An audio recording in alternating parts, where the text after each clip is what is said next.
जब गुनाहों का राज था 1500 साल पहले अरब की सरजमीन पर जुल्म और जहालत का राज था। औरतों के साथ शिद्दत भरा जुल्म होता था। उन्हें इंसान तक न समझा जाता। नए पैदा होने वाली बेटियों को जिंदा दफन कर दिया जाता था। अमीर और गरीब के बीच गहरी दीवारें खड़ी थीं। शराब, बुत परस्ती और खून खराबी आम था। न इंसाफ था, न अमन, न इज्जत।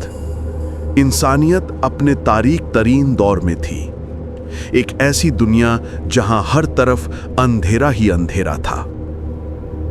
और फिर आई वो शख्सियत, एक शख्सियत जो बचपन से ही सबके लिए अल अमीन और अस-सादिक थी, जिनकी ईमानदारी और सच्चाई की मिसाल दी जाती थी।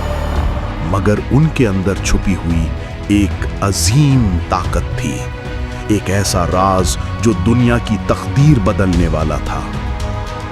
और फिर आया वो पहला लम्हा जिसने न सिर्फ उनकी जिंदगी बल्कि इंसानियत की रूह तक हिला दी।